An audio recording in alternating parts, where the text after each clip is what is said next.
My cousin just tried to call in the middle of a video. I just want to finish it up 5 minutes and then I will post both of them, which will be surprisingly short for me, despite my earlier video, which I may or may not post because I was having like a freak out session about not having enough to do or not having enough friends to play with, and realizing now it's almost 6 o'clock, my day is pretty much over, so whatever. I just wanted to say I was going through stuff from when I left my ex in 2004, just a little stack. I was trying to find a blank file folder. I used to have a lot of them. Apparently, I like to file things, so they're all used up. Oh, it's probably something in the closet I can use. But I ended up going through stuff from 2003, 2004, and on, and seeing stuff from my college, my old college, and me trying to get my degree and figuring out how to get my original bachelor's degree, because when my mom died I missed a class and I had some issues with the advisor and wasn't getting proper counseling, and it was just so weird going through my kids' old school notes, and I was like, if I start crying my daughter's gonna come in, because she's so sensitive to everything. Like, I was like, I'm going to stimulate my daughter to come in and be like, what's wrong, Mom? Oh, if you cry, I'm going to cry. But she's not a crier, so it's just like, oh, I ruined her week. So I was just like kind of happy and sad and looking at all the college stuff and the childcare stuff and the, scholarship and job opportunities. It's like, oh my gosh, just old-fashioned 2000s printouts with just like, it's like, on order, it's just like list of things, like charts of all this stuff and all these words, and it was just like, wow. At one point in my life I actually went through this stuff, and that's how I got through my second undergrad. That's how I got my degree from my first undergrad after going to my second undergrad and sending my transcripts back of one class. And then it's like, I see all this stuff from my medical school and all the requirements and the prereqs, and you gotta take this, you gotta take that, and I was just like, wow. I thought things were complicated now, and I'm like, this stuff is complicated, and it's like, do this, do this, do this, do this, 100 pages more later, do this, and then you can do this, and you can do this, and you can do this. And I was like, wow, I'm never proud of myself, and I'm like proud of myself for getting through all that, and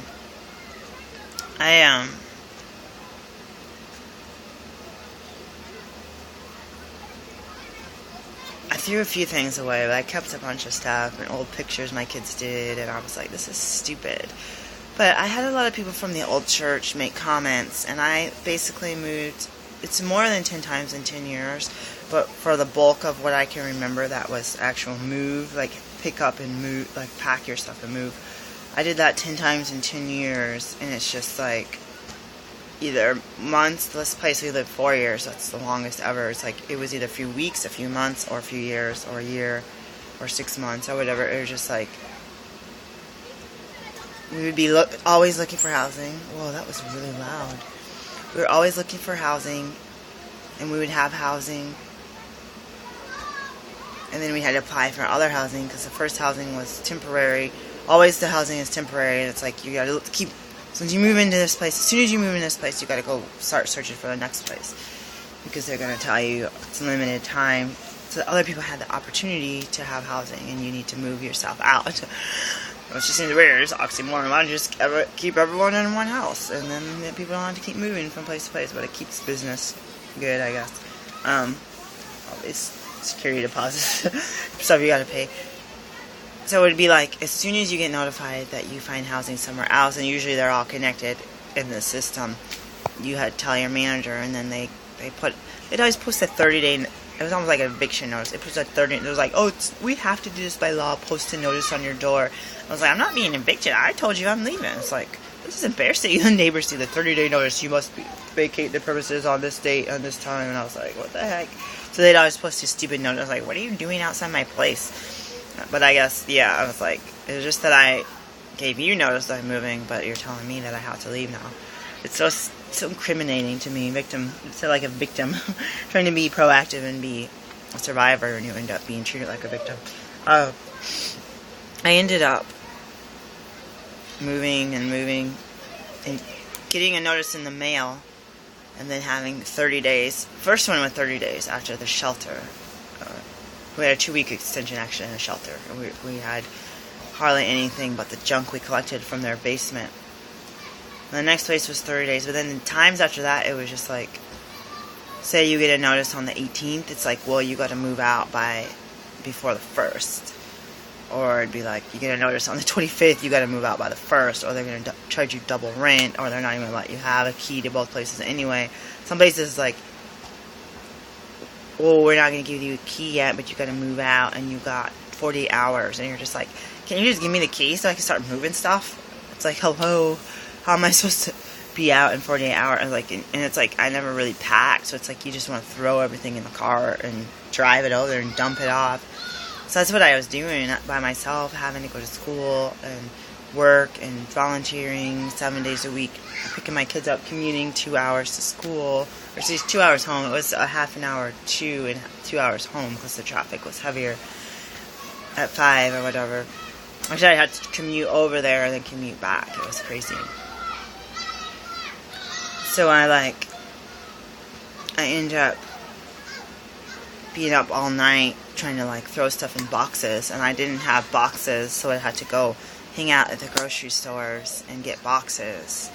I didn't have much gas, so I kind of just had to hover and have them tell me come back this day and this time and I'll give you boxes, banana boxes. And no one would give me, no one from church would help me at all, except for the guy who told me to get banana boxes. But it was really hard, and going to the liquor store the first time and spending the whole time with a Sharpie crossing out the name of the liquor, because I didn't want the names of liquor in my house.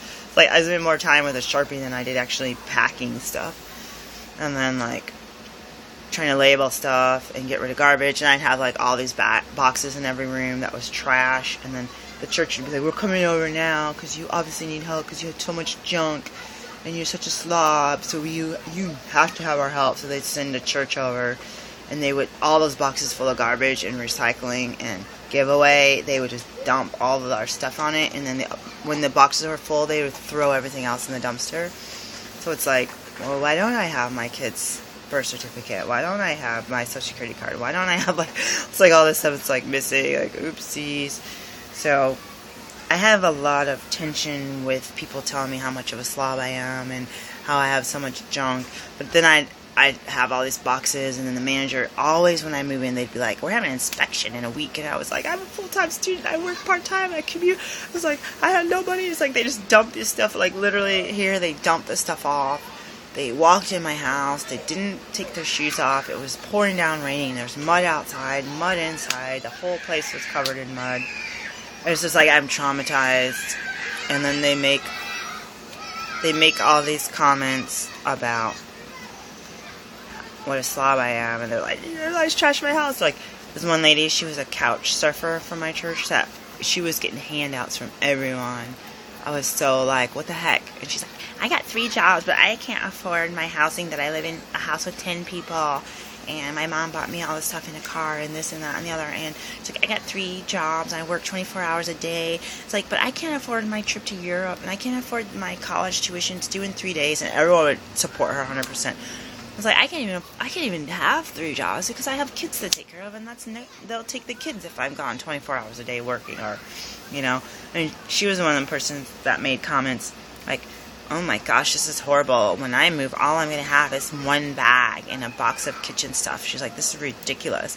And I was like, why don't you try being a single parent of 2 kids? You're a couch hopper. You're not going to have beds to put in the back of a U-Haul truck. You're not going to have a desk. You're not going to have a dresser. You're not going to have a TV. You're not going to have a box of clothes for one child, a box of clothes for another child, a box of clothes for another child. And your pets and their boxes. It's you're a couch surfer. All you have is a few outfits and a bunch of money that people give you, apparently, and then all these skis and all this luxury items that I didn't even think of having. I actually had a snowboard, but I sold it. But it's I was just if I was sleeping on everyone's couch, I wouldn't have a whole U-Haul, 10 U-Haul trucks, or however many I had when I moved here either.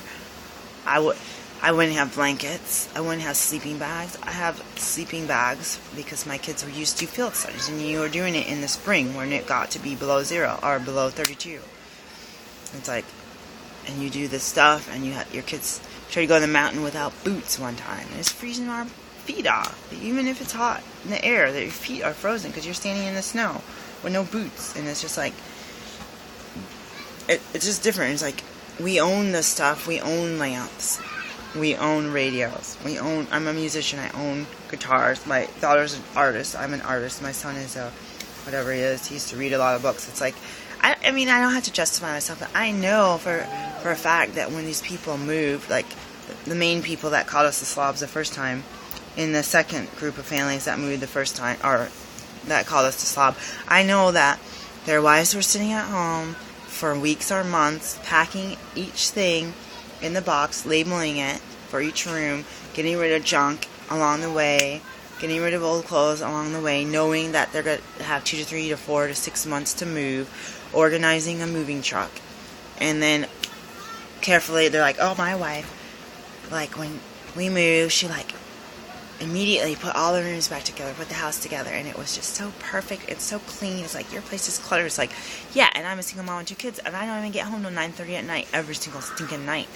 And it's like, I had to get up. I had to get in here and feed my kids. I had to get in here and make sure they do their homework so they don't fail out of school. I'm a student. I go to work. I have to wash and iron my work clothes. And I have to write papers. And I was waking up at 3:30 in the morning to write papers. And I was up till midnight every night. I was like sleeping literally 3 hours a night. And then you try to unpack and you're just like, spoons? Where's that? Where's that go? I'm so tired. Like, oh, spoons. Kitchen, okay, and it's just like not effective to be working under those conditions. And so now when I go through my house, I'm always like throwing stuff out. I'm like, wow, the reason I didn't throw this away is because I'm not home to do it. Today's Labor Day, I'm home to do it, and it's just like, I have like old legal stuff. I have divorce paperwork. I have my kids' legal documents. I have other things that people always ask for, like your address from 10 years ago, and you're like, who cares about that address? It's like, obviously they do, and if you fill out this license or this or that and you don't put the right stuff on there, they're going to accuse you of lying and say, well, did you commit a crime or something while you're there or whatever, change your name or this. And you got to prove all that stuff. You got to have a marriage license, divorce license, all this stuff. And it's like, you know, I got family pictures and old stuff that I don't want destroyed, and I have all my school stuff, which is a whole nother story. And then my kids did homeschool last year, and it's a whole nother story. And my, you know, web school, homeschool, this school, that. It's like, should I get rid of my older kids' school stuff when I'm homeschooling my younger kid? Because it's like, in 2 years, I have to give him all that same stuff, and why rebuy it or recreate a curriculum when there's already one here? So I'm in a position right now where I'm going through this stuff, and I'm not just like, chuck this, chuck this, and it's like, some of the stuff is like, oh, this is sweet, oh, this is cute, oh, my daughter's kindergarten homework, oh, I want to save it, and then it's going to come to a time where it's just like, chuck that. But it's like, as much as I can get out of here, that's the best thing to do. And the problem is, seeing all this stuff from when we were in a homeless shelter, when we had no money, when we had no time, which you still don't, and just like, wow, this has been going on for 10, 11 years. Sickening. All this stuff about being a single parent, not having money, all this homeless shelter stuff, food bank stuff, laundry voucher. Oh, you can do laundry once a month, but only 3 people a day can do it, in the soup kitchens and all that stuff that I had as my resources to survive, to just keep from starving to death. And I was like, this is making me want to puke.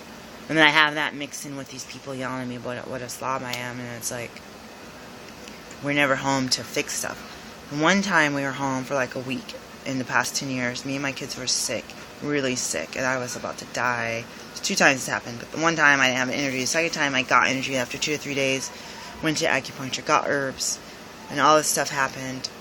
Almost called 911 on myself because I was so sick, to have the ambulance come. Stayed home. Oh, that was a different time, sorry. It was about the same time, though. Around the same few weeks. I was so sick. And then I stayed home. And we had regular inspections, but those became, I'm so busy that I'm just going to throw stuff in boxes and hide it in the closet. And then you end up with like all this stupid junk in your closet. And you're like, all this stuff could go in the garbage. Apparently, when the guy's right outside your door at the neighbor's house, you don't really want to run it to the garbage. You just like shove it in the closet and try to shut the door. But a lot of that happened when I moved. Those same boxes came with us, and we never got through them. So I'm trying to go through this stuff now. And a lot of it is legal papers and applications and dated things and like receipts of things, and you think you don't need it. As soon as you throw it away 7 years later, then they're like, oh, you didn't turn this paper in 7 years ago. Like, I still have stuff like that come up, so I get like, okay, I'll just organize it in a file cabinet, and it's going to take up more space, but I feel like a geek. I feel like I'm hoarding things in file cabinet, but it's like better than being in trouble. I've been in trouble so many times from losing stuff, and it's like, people are like, oh, that business closed down, we might be able to get a hold of your stuff in some warehouse somewhere, and I'm just like, oh my gosh, like, I need this in less than a week, because it's like a matter of life and death almost. And so yeah, I go through this stuff in the house, and I see stuff that I don't want to see, and I see memories. I see, like, right now, I look over here, the stack I was going, it has all divorce papers and other things that my ex-husband and I were involved with before we got married. It's sickening to me. And the third author set of books, I didn't even take him out of the plastic. I'll just show it to you. So this is Sink Reflections and Saving Dinner by the Fly Lady and her buddy, Leanne. So Marla, the Fly Lady, and Leanne, her buddy. I haven't even taken them out of plastic. I was like, oh no, they talk you out of clutter. But the biggest thing I got, there was a time where I was able to follow the Fly Ladies, like what to do every day, the basic 31 habits, plus, I never got through all 31, plus there's, like the decluttering that you do, like 15 minutes a day, and then there's the weekly things. She has these different categories of stuff. She has a 5-minute challenges, she has the 37 whatever pick up, where you throw away 37 things, and do a load of laundry a day. She has all these things that I got into, and there was a period of time where I wasn't in as many classes. I was still working, still going to class, still raising my kids, still commuting to and from school, giving my kids a ride because there's no bus. I was at the time going to church and doing all this stuff. And there was a period of time where several months went by where I was seeing a lot of improvement. Then boom, my clinic schedule at school got ridiculous, over 13-hour days. That's just while I was in school, not including the drive, not including taking care of my kids, making dinner, going grocery shopping, passing out on the couch.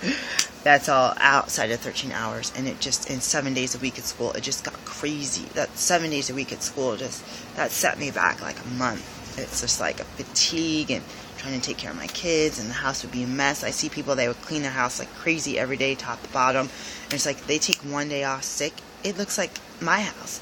It's like they do that 5-hour process every day, their house is spotless. And some people may be a little bit too spotless, but it's like they had to work at it, and they couldn't let up one day at all.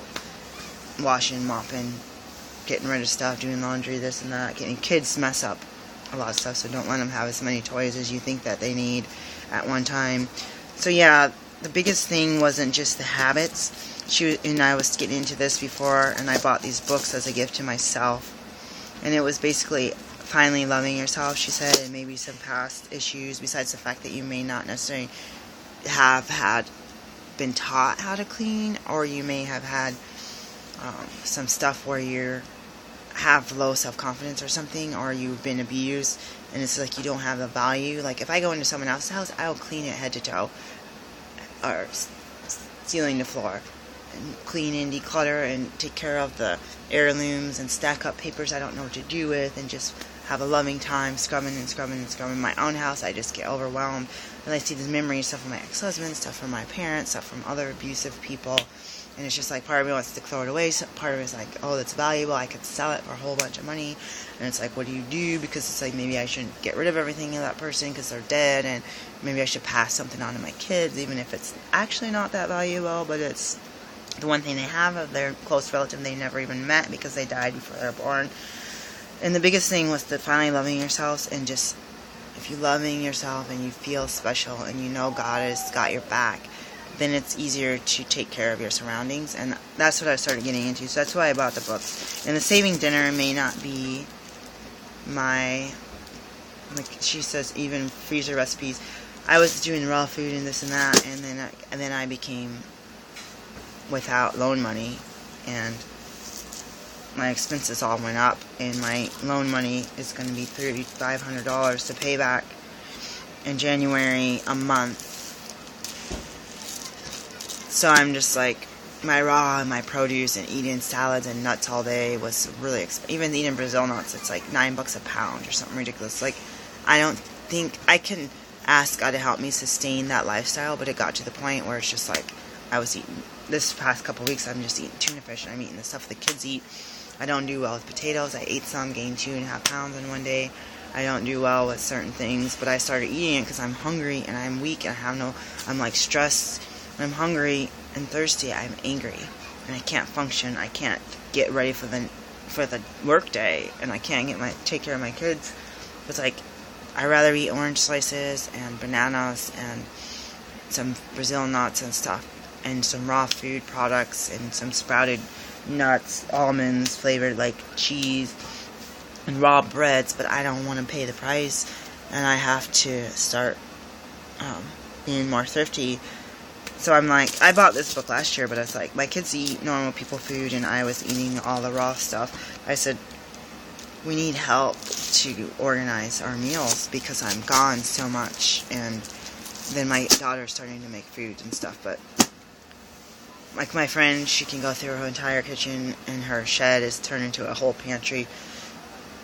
She doesn't make food from scratch, but she does sometimes on the crock pot, and she'll have bread, she'll have treats, she'll have soup, she'll have snacks, she'll have cookies, she'll have all this stuff, and she'll make like 10 sandwiches, and me, I'll be like, you guys get half a sandwich with the bread ends, that's it. It's from something I found in the freezer, and I feel bad. And yeah, they had bread the rest of the week, and they had sandwiches, and they, had some mayonnaise, but then it's like that runs out. I don't have a lot of backup until I come into money again.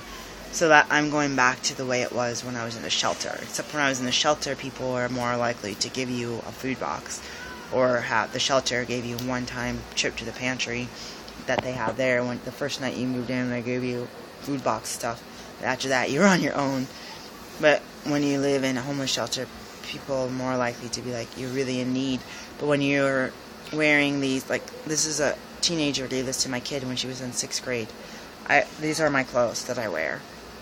And look at my closet, and most of that stuff is from the giveaway. Sometimes people at my groups, weight loss groups, stuff had clothing exchanges, or they'd have fundraisers where you just pay a couple bucks for a bag of clothes and some books and stuff. So it's like, kind of like,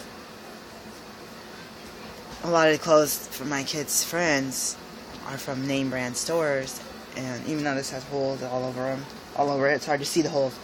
And like my clinic clothes, like if I get a bag of dresses from a free pile and skirts and nice stuff, I'm going to use it for clinic. And it's not that I went out and bought an $80 skirt, it's that I got it from a junk pile for free somewhere. So people would look at me differently, because it's like, I don't have room for jeans. I don't buy jeans. I have to have a pair of jeans in case I go hiking, so I don't want to wear my khakis. I already got the khakis ruined anyway. Those are now in my emergency clothes for in case I'm going hiking or something, or cleaning, scrubbing the floors or something. So it's like, I have enough room in my closet for one wardrobe, and that is clinic clothes or work clothes or job interview clothes. And I don't wear fancy old stuff. I wear just basic cotton stuff with sweaters and freezing cold. So people will look at me like, oh, that lady's well-dressed, she has a smartphone, she drives a newer car, a cheap one, and, try to do my hair, started wearing makeup because everyone's saying, excuse me, sir, excuse me, sir. And it's like, they're not going to believe that I need a food box. They're not going to believe that my kids are eating bread ends. And it's like, yeah, we have some mac and cheese in the closet, or in the cabinet, actually, we ate the last can of tuna last night, but it's like, we have soup, we have this, we have something I can make cookies with today. But people don't really necessarily take you seriously when you're working in a medical clinic as a student being graded. You have to look the part. It's like, no matter how thrifty I was ordering my clothes from Army surplus stores, for Pete's sakes, for me and my daughter's outfits, literally. It's like, Army surplus, oh, I can afford, like, these clothes. They're not going to charge you that much for cotton. They didn't really fit right, and they smelled funny, but hey, it got me through. Weren't really that dressy either. So it's like, I'm not trying to show off. People at the old church would be like, you're always dressed so nice. Why do you do that? And I was like, these are the only clothes I have, and these are cheap old clothes are there from a free pile. It's like I have to have clinic clothes, and everything else. I was 215 pounds. I got rid of that stuff. Regular clothes. I went to Ross a few times, or Marshalls, and had some of my favorite clothes, little beads and stuff on them, and I had to get rid of them because I can't wear them that big because I'll just gain that weight back again because I don't realize I'm full. So anyways, those are 3 authors. Hopefully no one will get mad by saying their name: Lori Wick, Karen Kingsbury, and then Fly Lady and her buddy Leanne. It just helps my spirits because I am alone a lot, and I am a single adult, and I'm trying to deal with all the pressures of raising, at this time, 10 years after leaving my ex-husband, raising teens alone, 1 girl, 1 boy, and not knowing what the heck to do, and getting a lot of bad advice from people that raise their kids in a different socioeconomic race, class, someone that only raised their kids in a black neighborhood. People are trying to tell me to do this stuff like they did, and I caused a bunch of headaches for my family and a bunch of setbacks. That's why my kid is not in public school right now, both of them, and it sucks. I should never have listened, and now my kids have no credits for last year's school. Only homeschool, no credits, and I'm really mad at the advice I took. So, you can hear my neighborhood. It's not as loud as when the girls scream. It sounds like you're at a music park. Kids are going back to school, so I'm not going to complain. I let my window open. It's going to be the last of the summer, warm summer days. And I'm supposed to go on a walk later. I have a problem with a family member who always says everything I want to do, I can't. There's no way you can do that. No. You can't. You're not good enough to do that. It makes me, I'm affected by that. It actually makes me pause and not do the work that it takes to get to the next step. And part of it is my dream, part of it's my goal, part of it's for money making so that I can be self-sufficient. So I had to take a break from talking to this person. I feel horrible about it.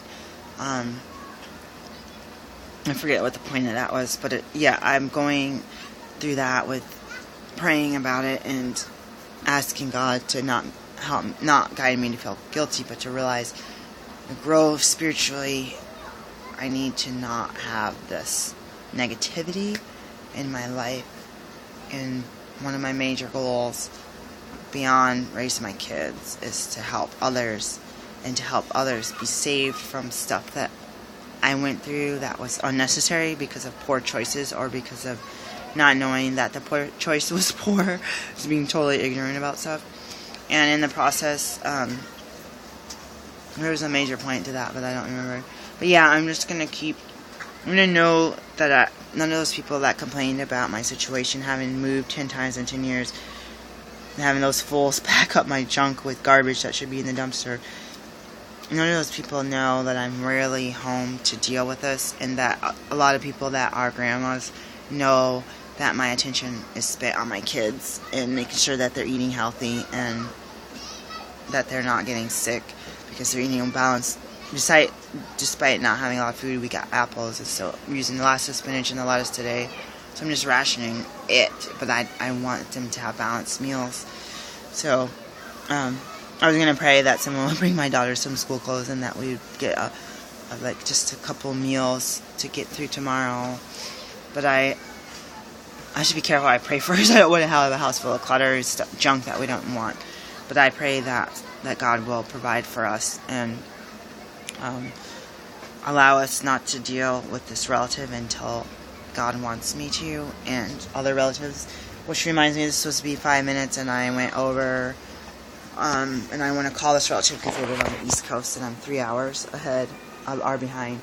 So I'll let you know. My spirits are a lot better since this morning when I made my original video that I may not post because I was freaking out about money. I went outside, talked to a couple of people, got some sunshine since then, did some cleaning, did some laundry, was cleaning up me and my daughter's beds. So that is better than just being in these 4 walls. And I need to, I'm looking at my room, there's some stuff, some clothing baskets and some clothes for winter that I need to put up before bed. That's my goal. Because it's like 2 things in my room, plus the Nordic track, plus the shelf, plus the desk, plus the dresser. It makes it cluttery. It's not a big house. I see people's bedrooms in the, magazine type where they just have a big old bed taking up the entire room, and then they have like a sitting area with nice leather thing, and then some pictures on the wall, and some beautiful curtains, and maybe like a French door that goes out to a deck. It's like, why can't I be like that? And it's like, because I don't have an office, because I don't have a den or a entertainment room, and because I want to watch TV in here, because I have a kid that sleeps downstairs, or another kid gets stressed because I'm stressed, and I can't be in the same room as her, and like all these other things. Or because I'm trying to take a nap or sleep, and I hear all this noise. And it's like, okay, I'll just blast the TV really loud.